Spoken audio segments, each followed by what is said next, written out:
საჯელოსულების სამინისტრო იწყებს გრძელვადიან თანამშრომლობას ამერიკულ კომპანია ACTS-თან, რომელმაც უკვე გადმოგვცა ინტენსიური თერაპიის მოდულები, სადაც შეიძლება პაციენტებს ინტენსიური დახმარება აღმოუჩინოთ, ასევე გადმოგვცა პირველადი სამედიცინო დახმარების აუცილებელი აღჭურვილობები, თუმცა ეს არის მხოლოდ დასაწყისი, ჩვენ ვიწყებთ გრძელვადიან თანამშრომლობას იმისთვის, რათა ამერიკის შეერთებული შტატების საუკეთესო გამოცდილება ციხის ჰოსპიტალების მართვაში,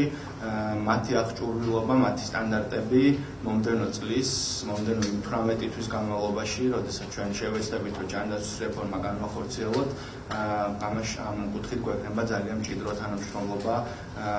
ამ კომპანიასთან და ვეცდებით, რომ მაქსიმალურად ეფექტურად და დროულად ვითანამშრომლოთ, რომ ამ გამოცდილების განმოტანა მოხდეს და მოხდეს ჩვენი საავადმყოფოების გადაიარაღება იმ სტანდარტით, რომელიც არის ამერიკის შეერთებულ შტატებში. ჩვენ 20 წელიწადი თანამშრომლობთ საქართველოში, მოღვაწეობთ პირველი ამერიკული ორგანიზაცია გახლავართ ჩვენ, მაგრამ იმ შემთხვევაში ჩვენი განაწილებული, ასე ვთქვათ, აღჭურვილობა ან სხვადასხვა საგნები ან ინტერესს არ გამოითხოვდა სხვადასხვა სამინისტრო და დასაწყობებულები ჰქონდათ, შეიძლება ითქვას, იღებოდა სხვადასხვა აგირებში და ეხლა თუ გადავხედავთ ახალი გუნდი რაც მოვიდა და თუ გადავხედავთ ბექგრაუნდს უშუალოდ ბატონ მინისტრის ჯერ თვითონ ომბუდსმენობის პერიოდში როგორც მუშაობდა და ახალი გუნდი, სულ სხვა, ასე ვთქვათ, სულ სხვა ხედვაა და ჩვენ გული და სულით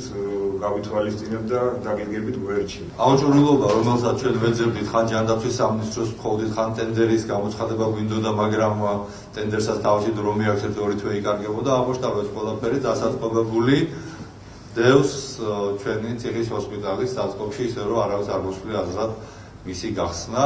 ეხლა მთლიანად არა ყველაფერი რაც გვიდებოდა, მაგრამ რაღაცა ნაწილი იმისა, რაც ყოველდღიური საჭიროებაა და რომელთა გამოყენება უბრალოდ არაერთ ადამიანს შეუნარჩუნებდა ამ წლების განმავლობაში სიცოცხლეს. აღმოჩნდა, რომ გადმოცემულია საჩუქრად დიდი ხნის წინ დევს და არც არავინ არ უფიქრია მის გამოყენებაზე და არც არავინ იცოდა როგორ გამოეყენებიათ, არა და მათი ისე გავიმეორებ, მათი გამოყენება ძალიან ბევრ ადამიანს შეუნარჩუნებდა სიცოცხლესა და ჯანმრთელობას.